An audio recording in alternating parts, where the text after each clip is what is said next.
Through his coaching and motivational speaking, David Bush inspires entrepreneurial leaders to design and live extraordinary lives.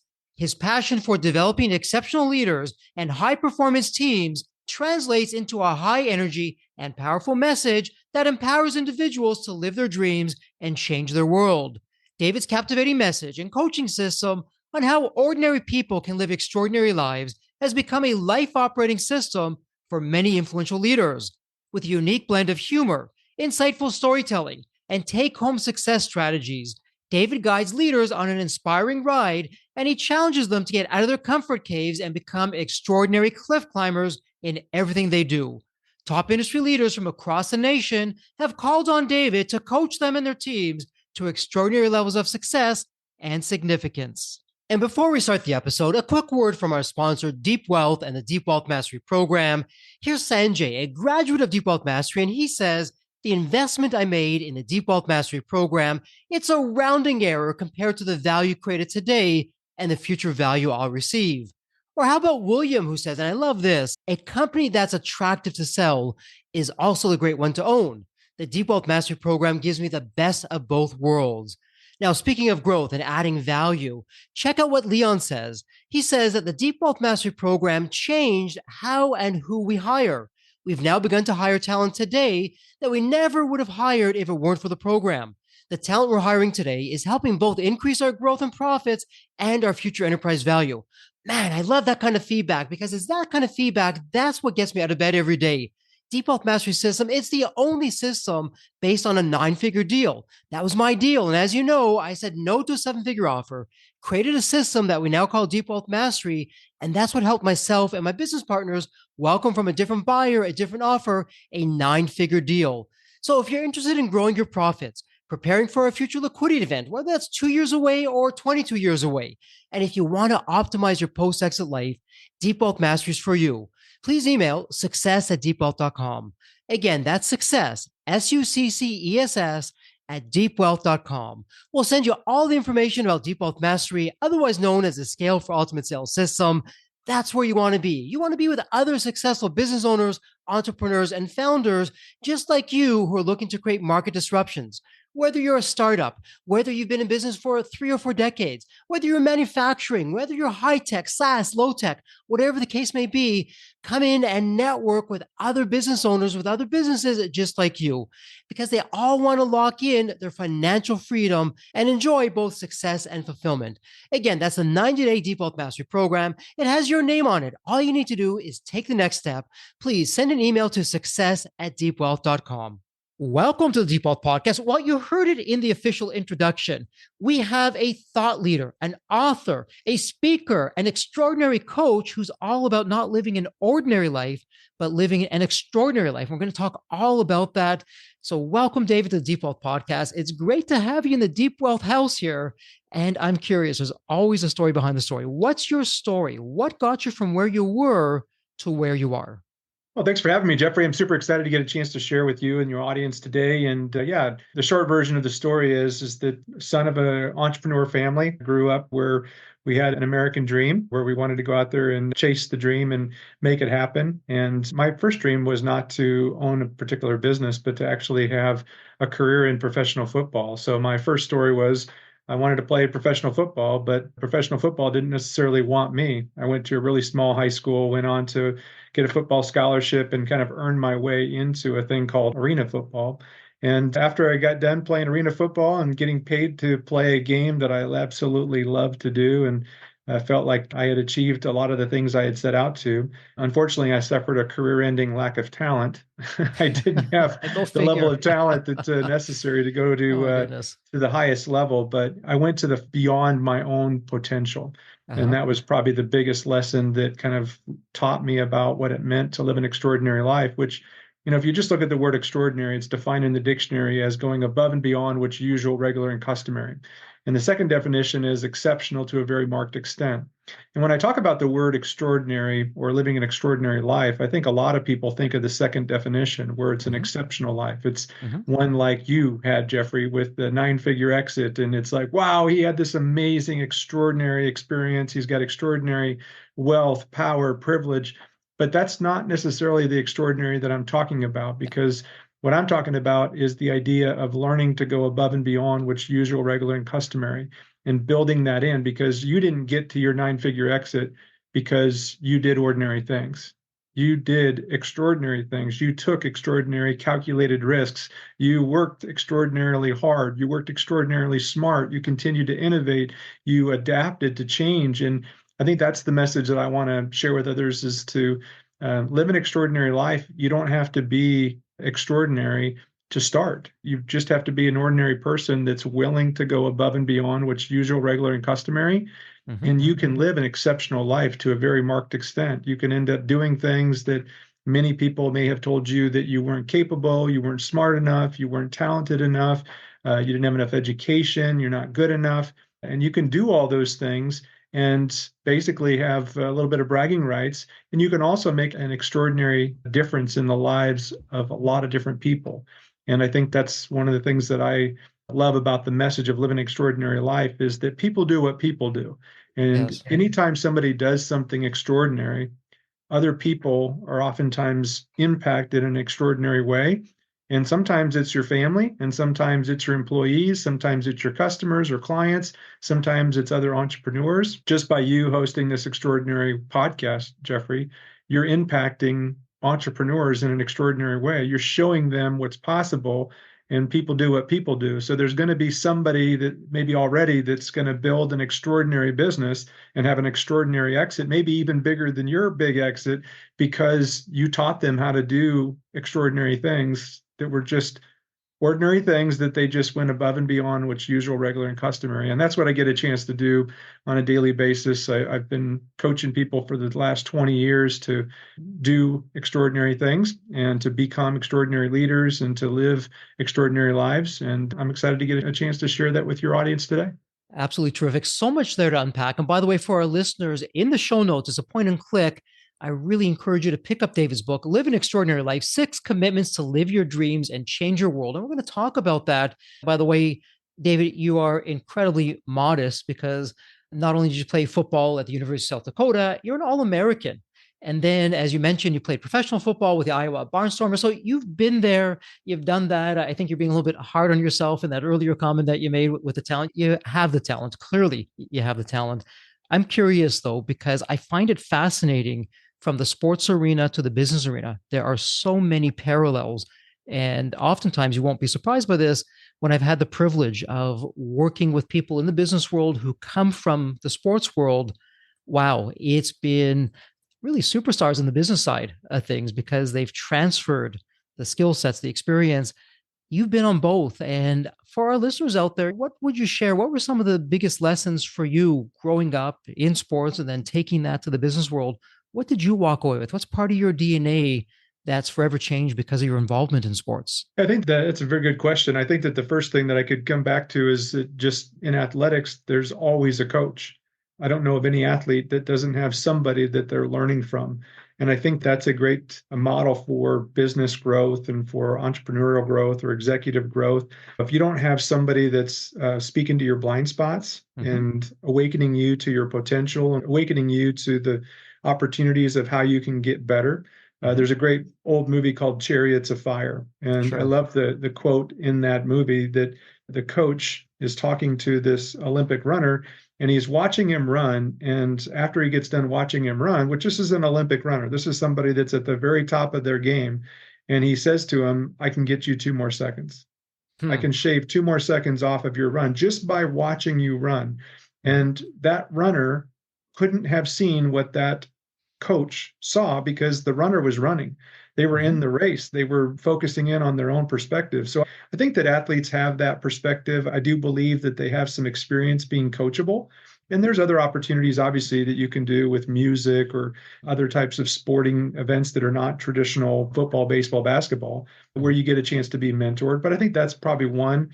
I also think that there's the idea of having a team or having a support system around you. You know, if you're part of a team and you're building a dynamic team, you're going to typically have a higher level of success than if you're working as an individual, independent alone with an individual coach. Not always, but typically I like to say one team, one dream. There is Mm, something, dream work makes the, or teamwork makes the dream work. yes. So I do think that there's a value of having a team atmosphere. And I think that there's a synergy that comes from having a group of people that are working together towards a common vision or common goal. And then the last thing I would say is that I think that athletes know how to do hard things and they have seen the other side of what it means to sacrifice or to do something that's hard. I think that a lot of people that are not put into an environment where they're forced to get outside their comfort zone, Hmm. either by motivation or by fear or by accountability of a team, they don't get a chance to see what's on the other side of sacrifice. They just feel the fear of sacrifice or the pain of sacrifice. And if they don't have a team environment that pushes them past their level of complexity, they never get a chance to experience the other side of it. Whereas from an athlete standpoint, I went to 2 world championship games. That teaches you something in those environments. Played at a very high level in a collegiate level with football and had some extreme competition. And I think that also pushes you to become better and you embrace the game of it. It's a game. It's not a live or die scenario. It's not war. Competing as a game. And I think people that look at business or career opportunities more as a game versus having a fear around it is Hmm. they're going to do better just because it's fun. Yeah, I would agree. It gives you a perhaps a different perspective, and you're not taking things as personally or to heart. While they're just doing what they're doing, I'm going to be doing what I'm doing. And it's a great segue into your book. I really like how you just put this out there. So you have your 6 commitment levels, and you really give a very straightforward game plan of what to do. And I got to tell you, I was guilty as charged for the first commitment. And you're talking about living your calling. And no spoiler alerts here. I'll just very quickly put myself under the microscope and I'll pass it over to you. I wish I would have had this book back in the day because when I was going through my different programs and I figured what I want to do when I grow up, Jeffrey said he was going to be a dentist because not that he wanted to be a dentist, not that he loved to be a dentist. He just wanted to be rich, wanted to have the money. And so I enrolled in pre med, failed my way through, first time ever in my life, the most miserable year academically of my life ever. And I really wasn't following my calling. And I don't think I'm alone in that. I suspect many people, peer pressure, social pressure, family pressure, what we're now seeing with social media, are making the wrong decisions for the wrong reasons. So, what's going on with that? What would you want our listeners to know when it comes to living their calling, regardless whether they're 22 or 62 or something in between or beyond? What's going on with that? I think that most people they've heard a calling and some Mm-hmm. people think of a calling as being more spiritual or Uh-huh. religious. And that's one version of a calling. I also think that there are people in our lives that have called us to do something or called us to be something or called us Mm-hmm. to have something. They see a talent, they see a skill, they see a unique ability that we have that could be leveraged for the benefit of many, not only ourselves, but for others as well. So I think that Mm-hmm. there's people that have noticed things in us that have called us to do something. And I also think that there's a high need out there. There's a lot of individual groups that really need extraordinary leaders to live out their calling. Mm-hmm. And, if their calling is, serving the poor, if their calling is serving the homeless or battered and abused children, the idea of serving people that are homeless. I mean, there's so many different areas that you could feel a calling based upon your own past history or your own pain or your own experiences. And I think that it's kind of like an alarm clock is that remember we used to get wake up calls. Maybe the next generation hasn't had to experience that because they have a cell phone to set their own alarm. But back in the Sure. day, you'd basically call down and you'd ask the hotel operator to give you a wake up call at a specific time. And Uh-huh. if you didn't get a good night's sleep, you might be a little irritated with the phone, or if the phone was maybe across the room, you'd put your pillow over your head and you'd still hear it ringing, but Uh-huh. it was muffled enough that maybe you could rest a little longer. And that's kind of the way I look at it, Jeffrey, is I think that many people have had a calling to their life, but they've stuffed it down in a place where they can barely hear it ring anymore, or Mm-hmm. they're so distracted by so many different things in life that they don't necessarily have the attention span to go focus on it. And it seems so grandiose that it becomes a little bit overwhelming for people to even think about Mm-hmm. what is my calling and how would I even fulfill it. What I put inside the book is some simple questions that ask for clarification. What is it that breaks your heart? What is it that mends your heart? What's the thing that would give you great peace and joy and excitement spending time doing something? What is the thing that really makes you feel like that you're alive? What brings you energy? And oftentimes those are things that are connected back to our calling. So it's Mhm. not some mystical thing that people have to discover. They could actually just start off with answering some questions.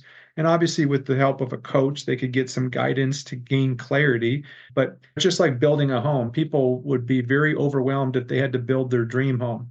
But if they had an architect and they had a person that was asking them questions for clarity about what it is they want. Do they want a ranch, a single family, a 2-story, 3-story? What is it that they want? And a good architect can help them to lay out a foundation, lay out an architectural plan, and basically let them see a finished product. And that's what the book is designed to do, is to help you to gain clarity on what your vision looks like and what your mission looks like, and then be able to build the foundations underneath it. Henry David Thoreau said that beautiful quote so many years ago. He said, "Have you built your castles in the sky?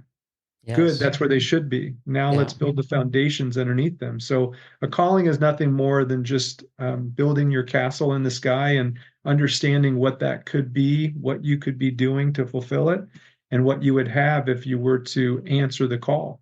And we need more leaders. David, let me ask you this. It's one of my favorite questions, a general question to ask. It has so many applications. Most people have heard of the 80-20 principle. Some people call it Pareto's law. And it goes something along the lines that 80% of it could be our success is from 20% of the actions that we're taking, or 80% of the problems that we're having are coming from 20% of the same issues that are happening again and again. So when you're in your coaching mode, when you're speaking to other hard charging entrepreneurs that are just missing that something, what's getting in the way of that something? Are there some common, I don't want to call them mistakes, but are there some common misunderstandings or misconceptions that generally that we're having that you're able to clear up? Are there some patterns that you're seeing? Yeah, I could just summarize is that most people struggle with one of four things. Okay. Maybe some people struggle with all four, and Hmm. you would probably recognize them right away because it's not complicated. So the very first one is motivation, is that they oftentimes don't feel motivated, and it's oftentimes because they're focused in on how to do it, not why to do it and what it is Hmm. that they want to do, and they don't spend time motivating themselves. They basically think that motivation is a feeling rather than an action, Hmm. which motivation is a contraction between the word motive and the word action. And when you Interesting. combine action with a motive, you Hmm. become more motivated because you see the results of your actions. You don't just get inspired and then all of a sudden just become motivated for a long period of time, because you oftentimes are going to come up against challenges and obstacles and adversity and setbacks. So you have to, like Zig Ziglar said many years ago, motivation's like bathing. If you don't do it daily, life begins to stink. And if you're going to go live an extraordinary life, you're going to build an extraordinary business, you're going to have an extraordinary marriage, you're going to have an extraordinary relationship with your kids and your grandkids, you got to bathe yourself in why you want it and what it is that you want to accomplish. Hmm. And you have to do things like watch videos or listen to amazing podcasts like The Deep Wealth. You got to be reading things, you got to be journaling things. Your own words can be great motivation. And then you should be talking to other people that have big dreams and goals that are similar to yours or have some level of complementary status to what it is that you're doing, so that you can stay motivated to do extraordinary things. Without motivation, the Hmm. rest of it is just not going to happen. I could give you all the strategies in the world, just like you could give everybody your 9-step plan to building a huge exit. And if they're not motivated to do it, it ain't going to work. You're not going to make it Sure. happen. You got to start with why and what, and then you get into the who, how, when, where, all that kind of stuff. So motivation is first, mindset is second. Hmm. Carol Dweck did a great job in her book Mindset, where she talked about difference between growth and fixed mindset. So many people are fixed on what they're not Hmm. versus who they are. Or they're not focusing in on something that is possibility driven versus this fixed thinking of that they're the victim or they're the villain, or life just isn't working according to plan, or they don't have enough time to pursue their extraordinary life. They're limited by their own mind. So a Hmm. great example of this, and this is something I really love doing. So if you have a piece of paper in front of you, you want to play along here. If everybody has something to write on, if you're listening and you don't, it's okay. If you have your phone there, you could write this out. But let me give you this phrase, and I'm going to give it to you twice, and it's going to be a huge eye opener for many of you. Okay.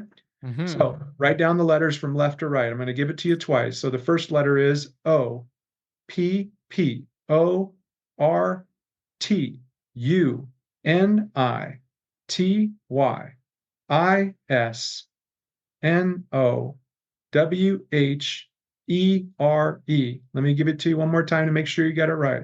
O, P, P, O, R, T, U, N, I, T, Y, I, S, N, O, W, H, E, R, E. If you choose to see it as opportunity is nowhere, that's exactly the perspective that you'll have. And your perspective will determine your path, your place, your pace, and your outcome. Which, if Mm-hmm. you have the mentality of opportunity is nowhere, you will not go out there and do extraordinary things. You won't be motivated. But if you read it differently, Jeffrey, and you put a vertical line between the W and the H, and then read it another time, do you see what it says now? If you separate the W and the H, Opportunity is now here. Love so that. the exact same letters in the exact same sequence in the English language can actually be read two different ways when you just space the letters differently.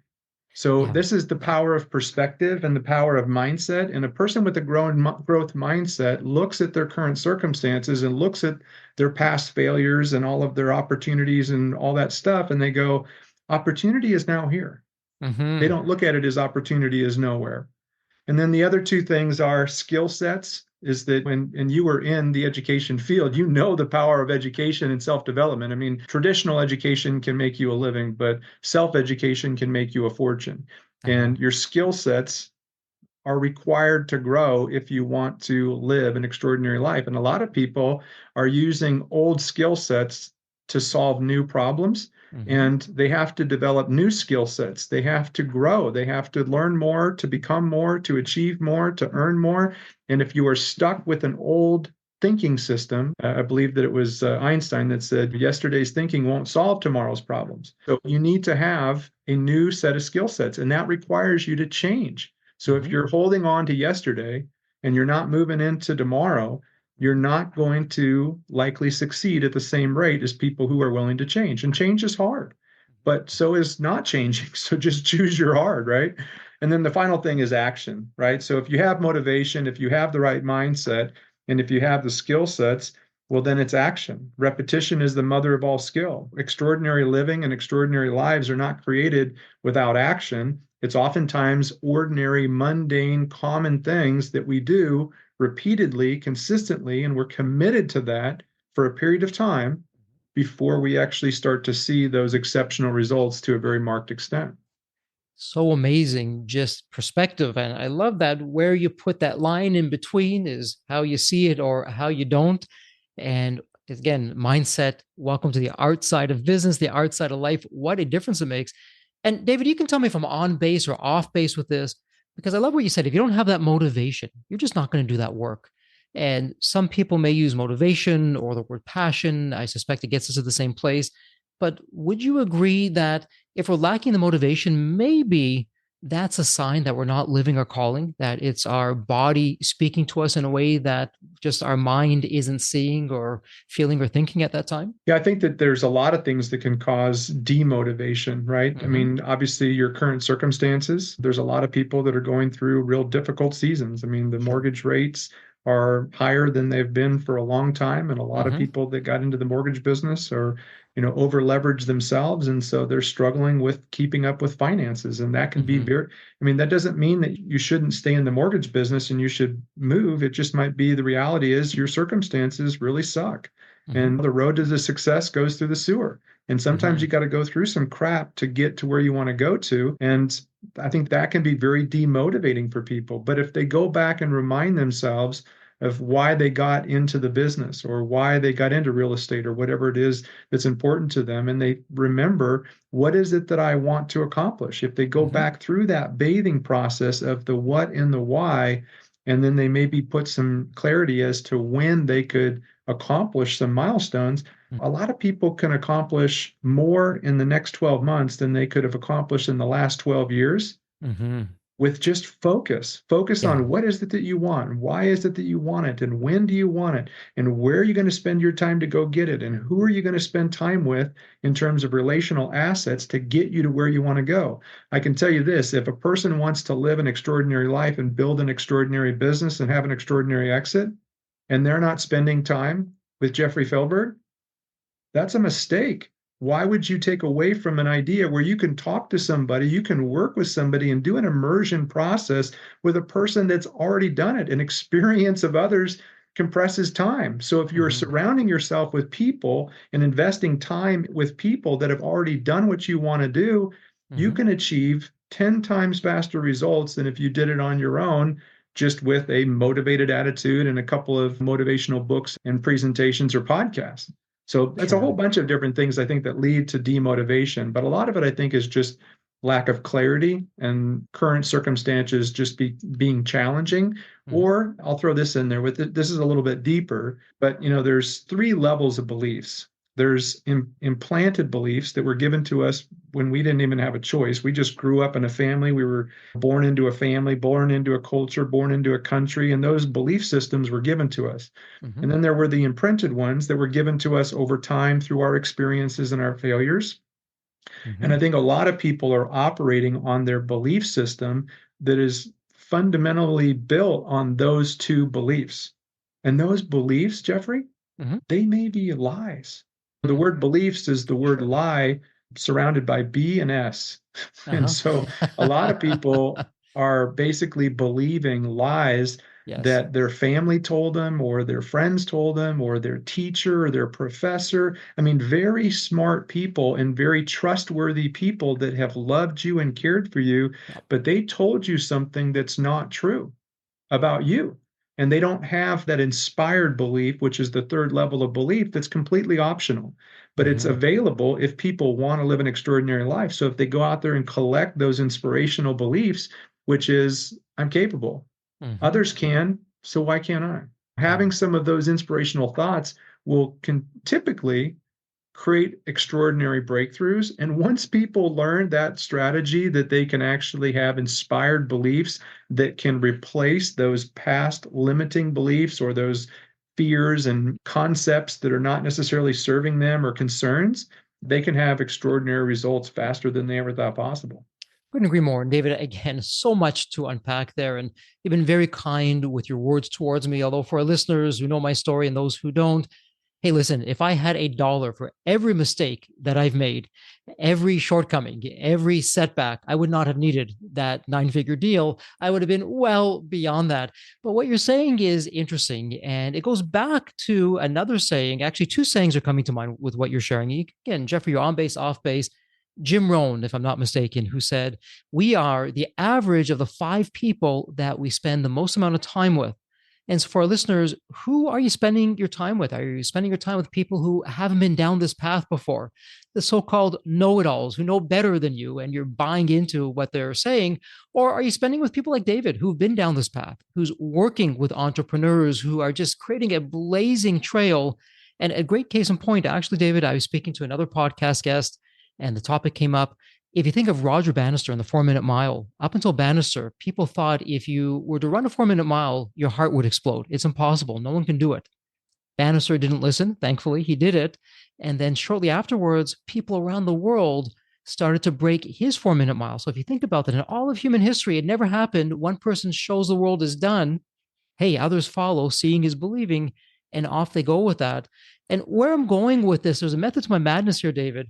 I'm going to combine some of your 6 areas, your 6 commitments, because I would imagine that for commitment number 3, which is making the hard choices, and commitment number 4 of really having the ability to fail forward. I would think accepting so called failure and moving forward from that's a hard choice in and of itself.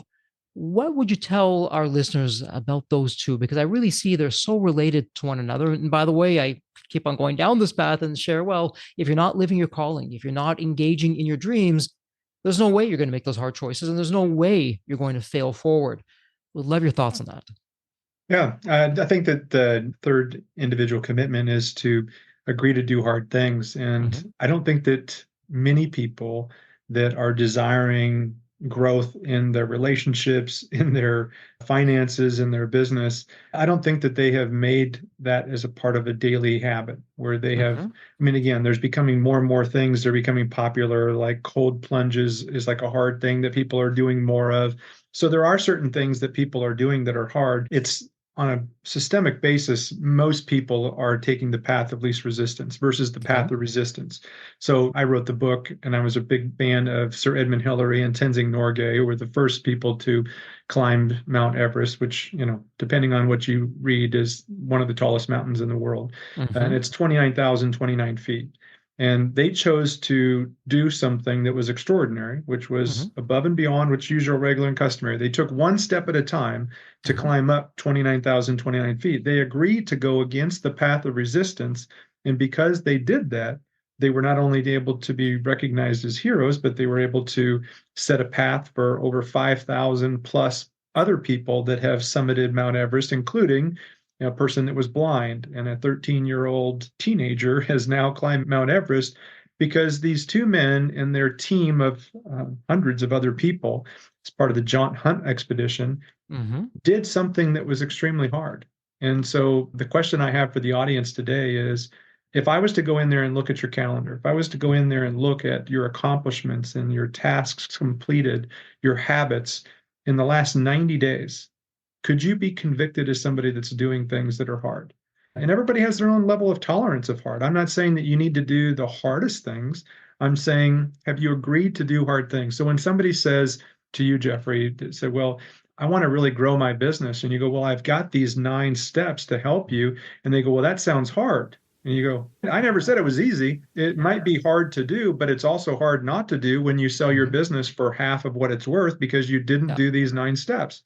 So it's simply the idea of embracing the idea of hard is good Mm-hmm. rather than hard is bad. So when Sure. somebody says to me, that's hard to do, say that I do hard things. That's what I do. I do hard things. So when I see something that's hard, I know that that's something that I can do that will make me better. And then I can choose to evaluate it and make sure that it's a good fit for my ultimate outcome. But Mm-hmm. embracing the idea of hard is going to get you to the point where you're going to become stronger, you're going to become better typically. And I'm not saying you should work really hard and not work smart. Do both, but Mm-hmm. embrace the idea that if something's hard, you're probably on the right track versus, man, this is hard. I don't think that I'm on the right track. I need to go find an easier route, and always looking for the next life hack or business hack or technology strategy to avoid the hard work. And then the other one is the area of deciding to fail forward. In the book, I talk about my entire adult life. I always thought of failure as being the opposite of success. Mm-hmm. So you talk about, I think, what did you say? And I can't remember, was it more than 50% of liquidity opportunities end without being successful or without having the maximum opportunity? So in my mind, I see failure as, oh, they didn't succeed. Mm-hmm. However, failure in my experience is actually a bridge Mm-hmm. to success. So, yes, we don't want to fail because we didn't take corrective actions. But if we did fail and we didn't take those corrective actions, what could we learn from that experience? So, like, you had said earlier when we were in the pre-show, you said, David, I wish I had this book prior to my journey. I probably could have had, a much bigger exit than 9 figures. It could have been much bigger if I would have known some of these ideas. And I was like, yeah, both of us, right? I wish I would have known some of the things that you knew, but we failed our way forward rather than looking at failure as, oh, we didn't succeed. We took our failures and we compounded those like stepping stones to climb higher and better and become better versions of ourselves. And so just looking at the idea of failure as a bridge to get to where you want to go, as long as you're learning from it, not just repeating the same thing over and over again and expecting a different result, that's not a smart way to fail. But if you're failing and you're growing from it, you're on the right track. So true. And again, David, as you're talking about this, I'm going down memory lane in my mind because when I was putting together the system that ultimately led to the 9 figure deal and that led to deep wealth mastery, many of the strategies didn't come from success, believe it or not. I went out of my way because I failed so early when I started the company and failure became my new best friend. I learned the hard way that failure is often the best teacher. Listen, when everything's going right and things are just falling into place, sure, anyone can do that, but not everyone can keep on going when the going gets tough, as they say. And so when I was interviewing the cast of characters in M&A, and particularly business owners who quite openly, they lost really big, they dropped the ball in their liquidity event. And I asked questions of what would you do differently? Or what were some lessons learned? And the information that I heard was startling. Never would have thought of it. And that's what went into the system. And that's why it's so effective. So, failure, as hard as it is, I completely agree with you, as hard as it is, it's a hard teacher, but oftentimes it's the best teacher. And again, we're talking about all these quotes and sayings. One of my favorites is doing what's right often isn't doing what's easy.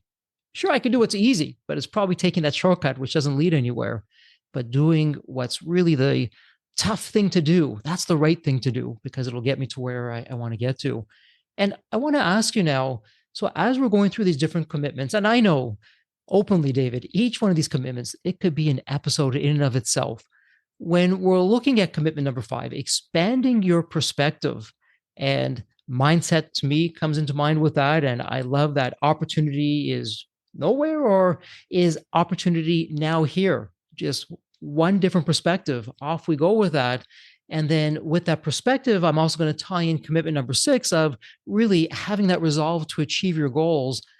Again, very high level. What would you want our listeners to know about those 2 commitments? Yeah, I love the quote, success leaves clues and the Yeah. experience of others compresses time. And so thinking about what can you watch, what can you listen to, what can you read, your own personal experiences, shifting your own perspective, looking Mm-hmm. at your circumstances with an opportunity is now here versus opportunity is nowhere, and just doing some brainstorming around having a different perspective. This is happening for me rather than to me, right? When life crashes around you and you're really struggling through some stuff, maybe you've gone through a loss of a loved one, or maybe you've had a relationship crisis or a health diagnosis, and you could look at it as, why me? Or you could Mm-hmm. say, why not me? Mm-hmm. Maybe this is the purpose of what I've been called to do. Maybe this is part of my calling. Maybe this is part of the story. And most people have an idea of when they make a movie or when they write a book, Mm-hmm. they don't typically do it where there's no drama. You Mm-hmm. know what I mean? Like the best stories, Jeffrey, are the ones that typically have high drama. There's Mm-hmm. something that's a crisis or something goes tragically wrong.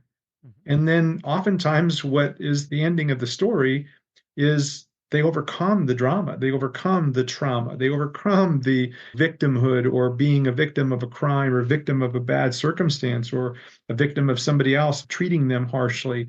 And so maybe that's your story. And if you start to become the hero of your own story and you start looking out 3 to 5 years from today and you start thinking about, if I'm the hero of my story based upon my current circumstances and where it is that I want to end up, what do I need to learn and what do I need to grow from so that I can still get to where I want to go? And maybe there's a different place that I need to go based upon the events that have happened to me. And maybe that's okay. Maybe I need to be open and curious as to why it happened, not so focused and fixed on the fact that it happened. So expanding perspective is oftentimes just being open and curious and keeping yourself filled up with good quality information. Obviously, like the Deep Wealth podcast is one of many different things that you could use as a part of your perspective shifting resource center. And then the last one is resolving your goals or resolving to achieve your goals. And there's a lot of people that have heard the word goal achievement or smart goal setting, but there's something different about a person that actually resolves to achieve it. And what I mean by resolve, it means that they eliminate all other options. So if you were to look at the goals that you have for your business or your life or finances or health, and you resolve to achieve them with a no plan B, this is what I'm going to do. And rather than saying I'm going to try to achieve these goals, you say I'm going to train to achieve these goals. If I'm Mm-hmm. going to achieve these goals, I may miss my deadline. I may not get there by the date that I decided I was going to do it, but I have decided. I've ended the debate. I'm going to achieve what I said I was going to be, do, or have, and that's final. And there's a difference. There's an old quote that says that nothing can stop a made up mind. When a decision is made, the word decide is actually the word of to kill off, like herbicide and pesticide and homicide, to kill off the other options out there. So when you decide and you resolve to go pursue your goal, then you start organizing your life around what matters most. And I'll go Mhm. back to my previous example because I believe 100%, Jeffrey, is that our calendar has to match our goal. If Mhm. we want to achieve a specific goal, then our calendar should reflect it. So if I was to go back and look at the last 90 days or the last 30 days of your calendar, if I was like a private investigator and I was investigating Jeffrey Feldberg on his ability to resolve to achieve his podcasting goals, Mhm. I better find some evidence that he's guilty. He's guilty of creating one of the top podcasts in the world. And I would go back and I'd look and I'd see his show notes. I'd see all of the podcast episodes and the amazing guests and the extraordinary amounts of reviews. And I would go, this guy is guilty of having an extraordinary podcast because he's resolved to achieve his goals. So I can find evidence that demands that verdict. Whereas in most people, they're still trying, they're still kicking the can down the street, going, well, I'm doing my best, I'm trying. Or they're saying, I can't because, and I'm like, hey, tell me what you can do. Don't tell me what you can't do. I know that we all have challenges and obstacles and problems, but all you can do is all you can do. So tell me all you Mhm. can do. And let's do that for 30, 60, 90 days and watch how your extraordinary results just start happening. And then you start proving to yourself that maybe you could do a lot more than you thought you could do, considering your circumstances. And David, when you think about it, it's absolutely incredible when you have the right approach, the strategies that you're sharing with us, that skill set that can be mastered for an extraordinary life. You can apply that to anything. And extraordinary and success, offline, we're talking about how most people think it's got to be dollars and cents. And actually, it's the opposite. And a lot of those colloquialisms are so true. Money doesn't buy happiness. Believe me, I've been on both sides of the fence and I can share money doesn't buy happiness. I went through part of my journey that actually proved that to be the case, for better, for worse. I'm the better for it, thankfully, coming out of that. But when you know how to do these extraordinary strategies to get to that extraordinary life, it's an absolute game changer. I'd love to keep on going down this path because I know you have a 90-day challenge and you have all kinds of free resources on your site, from your videos to you have all kinds of blogs going and articles and insights of what's there. But let me ask you this before we go into wrap up mode. Is there a message or a topic that you'd like to share with our community that perhaps we haven't covered? I think to wrap it up, Jeffrey, the simple message that I want people listening today to take away from this message is you can design and live an extraordinary life, Mm-hmm. but it's going to come from you doing these 6 commitments and embracing them and doing it one at a time. You don't have to do all of them at the same time. Just start off with commitment number one. Mm-hmm. Think about what it is that you're feeling called to be, do, and have. I'm Mm-hmm. sure that you'll be able to find something that's exciting to you, or maybe something that you have been avoiding, and you know that you've been avoiding it because it's something in the back of your mind or it's deep down in your heart that you've had this calling to you, but you've muffled the sound. You unplugged the phone and it stopped ringing. And when somebody is calling you out on it, every time I've done it and I start walking people through the questions, it takes a few questions for some people. Yep. And then oftentimes they get a little bit emotional and they start getting back to the heart of what it is that they're excited to accomplish. And business in itself, like Jeffrey talked about, is exciting to go out there and pursue amazing, extraordinary dreams with your business. But if you were calling, and let's just say that your calling was to provide for orphanages in Africa, Mm-hmm. because maybe you have a passion for orphans, maybe you were adopted or something of that nature. If you start tying the idea of a mission and a vision to your business that you want to generate $10 million to go towards serving orphanages in Africa, all of a sudden now your business vision takes a new passion. You all of a sudden maybe rekindle some of the motivation, and it goes beyond the hard work and all of the stuff that's happening in your business right now, because now you have this calling. It's the business is a means to an end. It's not the end. I Mm-hmm. mean, Jeffrey's exit, as awesome as it was, is not necessarily the end. If that's the end, what's going to happen is that you're going to reach the end and then you're going to wonder what's next. And a lot of times you don't have that motivation and excitement to keep pursuing other things. But if you have a mission that has an attachment to a calling that's Mm-hmm. serving other people, that's transforming the lives of other people, you're going to get a lot more excited about not only pursuing it, but then also moving beyond the exit that you may have in your business and thinking about what else is next. how can I change my life now that I've got these extraordinary financial resources to start using the things that I've learned to transform the world? And that's one of the big things I know, Jeffrey, with your podcast is that you want to make a huge impact in the world and you want to help society in a very positive way. And just imagine if everyone listening today made that decision to say, today, I'm deciding to design and live an extraordinary life, and I'm going to start taking action on some of the commitments that David and Jeffrey talked about. What a different world we'd have. Absolutely incredible, and certainly something that gets myself and the team out of bed every day to do that. And guests like yourself who help us pay it forward with your wisdom and insights really do make that difference. And speaking of making that difference, as we wrap things up, it's really a tradition. It's an honor and a privilege for me where I get to ask every guest the same question. So let me set this up for you, David. It's a fun one. When you think of the movie Back to the Future, you have that magical DeLorean car that will take you to any point in time. So imagine now it's tomorrow morning and you're looking outside your window. Not only is the DeLorean car curbside, the door is open, it's waiting for you to hop on in, which you do, and you're now going to go to any point in your life. David, as a young child, a teenager, whatever point in time it would be, what would you tell your younger self in terms of life lessons or life wisdom? Or, hey, David, do this, but don't do that. What would it sound like? I didn't think that I had a good enough story to tell. 20 years ago, I created an e-learning platform that was basically a design system around helping people to design and live extraordinary lives. So it was an online platform which had a wizard process where they went in, and financially I was over my head in the idea of creating it. A lot of really popular people, Brian Tracy was one of them, great motivational speaker and sales trainer, said, "You should write a book."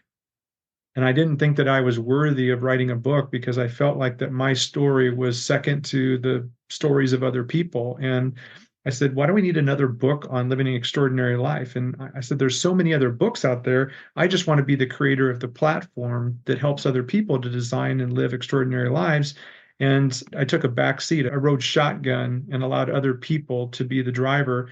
And it led to the demise or failure of that particular business. I didn't lead it in a way that I should have. I put myself in an operational position, which is not to my gifting and my calling, but I didn't feel like my story was worthy. So I would go back there and I would reassure that young entrepreneur that it's not who I thought I was that was the problem. It's who I thought I was not, and that I was going to be somebody that was going to be very extraordinary in the future. I'd have a bigger impact earlier in my life if I would actually start taking those risks and putting myself out there and taking the stories that I think are very ordinary and sharing them with other people, because my story matters. And I would say anyone that's listening to this today, if you want to write a book, if you're feeling called to write a book, then you should write a book. Why? Because of you, because you might be the one that's the most inspired by reading your book. You may not need it to become a bestseller. I didn't write my book to become a bestseller. I wrote my book so that I'd have something that I could take and share my stories with people that were interested in living extraordinary lives to do that. And everybody has a story, and you can be the hero of your story, regardless of your past, regardless of your current circumstances, and regardless with the future that you may see as bleak. You can be the hero of that story, and powerful opportunity for all of us. Terrific insight. So really follow your passion, take that risk, put yourself out there. What a wonderful takeaway for all of our listeners. And I'm curious if a listener is wanting to, David, have you come and speak at one of their events or come to their organization and speak with the leadership team or the company, or just even ask you a question, where would be the best place online for someone to find you? Yeah, all of our social media and all of our contact information is on our website at theextraordinarylife.com. So if you go to the website, you'll be able to get in contact with us. We have a page specifically designed for speaking opportunities. We've also got some free resources, a digital 90-day extraordinary life planner with a 90-day challenge that you can participate in, and has a 90-day extraordinary day planner to really help you to organize your time around what matters most to you. And other videos, articles. I'm real passionate about the topic. You could probably tell just listening to what we talked about today. So as Jeffrey's passionate about creating big exits and liquidity opportunities, I'm pretty doggone excited about helping people to design and live extraordinary lives. Terrific. And again, for our listeners, it doesn't get any easier. Come to the show notes. It's a point and click. It's all there for you. Well, David, it's official. This is a wrap. Congratulations. And as we love to say here at Deep Wealth, may you continue to thrive and prosper while you remain healthy and safe. Thank you so much. Thanks, Jeffrey. So there you have it, Deep Wealth Nation. What did you think? So with all that said, and as we wrap it up, I have another question for you. Actually, it's more of a personal favor. Did you find this episode helpful? Have you found other episodes of the Deep Wealth Podcast empowering and a game changer for your journey? And if you said yes, and I really hope you did, I have a small but really meaningful way that you can actually help us out and keep these episodes coming to you.